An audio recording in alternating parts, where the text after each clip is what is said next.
Well, since Brian Burns is going to be eating up the salary cap for the time being, the Carolina Panthers need to start shedding some salary so they can do something once free agency begins next Wednesday at 4 p.m. Eastern Standard Time. On Monday, we found out the Carolina Panthers would be parting ways with Dante Jackson, either via a trade or just a flat-out release. Why? Because Dante Jackson is due a $4 million roster bonus on March 16th, and Dante Jackson also has the second highest cap hit on the team at $15.7 million.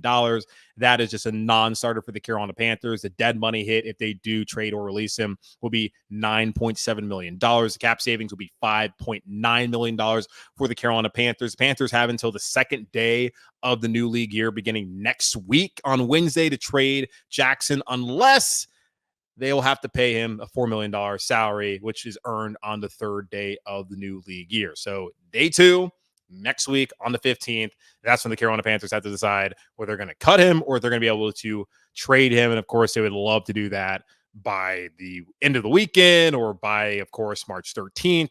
March 15th, that's time to look at whether the Carolina Panthers are going to be able to trade or release Dante Jackson. The news came out on Tuesday that the Carolina Panthers will be moving on from Hayden Hurst, who last year was one of the big free agent signings for the Carolina Panthers. Signed a 3-year, $21.75 million contract with $13 million in guarantees, basically a 2-year, $13 million contract. Turned out it's only going to be a 1-year contract, and he's still going to get those $13 million large. Hayden Hurst was due a $1.85 million roster bonus also on March 16th. The Carolina Panthers, like Dante Jackson said, hell no, we're not doing this. The dead money hit will be $9.8 million, and they will only save $52,000. What some of you guys maybe listening to the show making a year, that's all the Carolina Panthers will be able to save when it comes to the salary cap. Not a lot. Now, one other option, if they want to do post June 1, dead money would be split. It'd be 7.8 and 24, $2 million and 25, and it would save $2 million. But thinking about it, I feel like the Panthers just want to go ahead, eat the costs, be done with it, not sit around here and wait to see whether they can get that done. Just move on from Hayden Hurst. And we talked about this either last week or the week prior about Hayden Hurst, the tight end outlook, and it just made sense. Just move on from him. He's not somebody who's going to help you. He's moved on to multiple teams now. He's been, a Raven, a Bengal, a Falcon, now a Panther. It's 4 teams in large part because all he is a catching tight end. He's not somebody who's going to be great when it comes to run blocking, and Hayden Hurst has bounced around the league. I am concerned about his health as he missed the last 7 games of last season due to a concussion suffered, and he had some memory loss there. Hayden, you made your money. The Panthers, you got $13 million guaranteed from them. Please, man, just give it up. Just go live your life. You are still in your 30s. You're a young man. You're healthy. You don't need to do this anymore. This is the right decision for the Carolina Panthers. Now, that dead cap money, that's a lot. 9.8. The Panthers currently have 9.2. Justin Houston, that's 3.8 million. DJ Chark's 3.1. These are void years that they put on to sign them so that their cap number would not be as high. Sam Franklin's 1.2. Matt Corral, 442,000, and Brandon Smith, 378,000. That's left over from their rookie deal. So that's the dead cap money that they have right now. It's 9.2. So go ahead and add Hayden Hurst. That'll be 9.8. You do the math for me. I don't want to do it. I believe that'll be $19 million in dead cap money for the Carolina Panthers once that happens. And plus, Dante, you're looking at $28 million of dead cap money. A lot. They're not going to be the only guys that become salary cap casualties, and we had talked about this prior. It made sense that Hayden Hurst would be. I talked about Dante Jackson. I don't know if I really got to the point where I wanted to see it happen. I just felt like with the roster bonus, nearly $6 million of cap savings, that's just not a guy you're going to keep around with the second highest cap hit on the team. The other guys I'm looking at, there's 3 of them. Number 1, Miles Sanders. He's someone, though, where it's a little bit more complicated. He has a roster bonus that's due to him on March 16th, and the guys that we're looking at are roster bonus guys for the most part.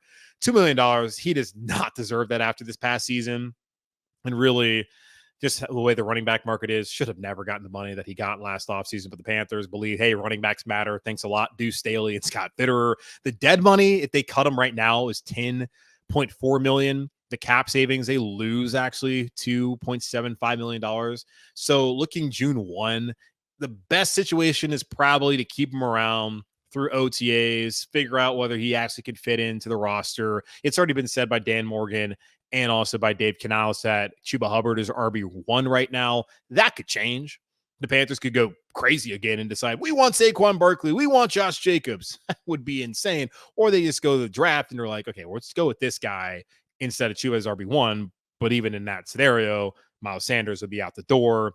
Dead money would be split post June 1 and post OTAs. That's $7.4 million. That's $200,000 of cap savings. Still not a lot. Dead money in 25 and 26 will be 1.475 respectively in both of those years. Not a ton of cap savings, just like with Hayden Hurst, but you can't lose $2 million. Now you got to give him the roster bonus, and you hate to do that, but that's on the old GM and on Samir Suleiman for signing that deal. Hopefully the new GM, Dan Morgan, and the new cap guy, Brant Tillis, will do a much better job when it comes to those kind of contracts and not paying running backs big time money. The second guy I'm looking at, and I think this would happen pretty quickly. I've already seen Panther fans just calling for this man's head, just begging, please, Panthers, we need to get rid of this guy. Fire this man. I have not seen someone who Panther fans wanted fired this badly since, well, I guess a couple weeks ago when they fired Scott Fitterer.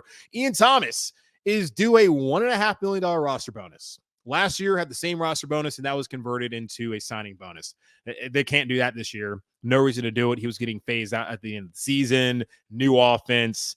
Tommy Trimble's emerged as a solid tight end option for the Carolina Panthers. Hayden Hurst is out the door. They got some young guys like a Stephon Sullivan who they can continue to work with. And there are some other options out there in the tight end market that I think would certainly be upgrades over Ian Thomas. So $1.5 million roster bonus.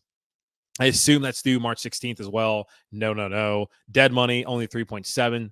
Don't love it, but not as significant as a Miles Sanders and a Hayden Hurst and a Dante Jackson. Cap savings, $2.2 million. That's not insignificant. Terrace Marshall, the final one, dead money, only $381,000. Thank you to that rookie deal. Cap savings, $1.4 million. Still not a lot, but not nothing. That's about $3.6 million Carolina Panthers can save by cutting those two players. And I would expect that those are the next guys on the chopping block. And Miles Sanders, he's lucky. And damn, I don't want to be like that. But Miles Sanders, he's fortunate because that roster bonus is there, but the Panthers lose a lot of money if they do get rid of him right now. They could of course do post June 1 today, but maybe they'll keep him around. I feel like there's no harm in doing that other than to the player getting another opportunity elsewhere. But for the team, there's not much harm to keep him around through OTAs and seeing how he fits in and if he can be saved after what was a very disappointing season last year.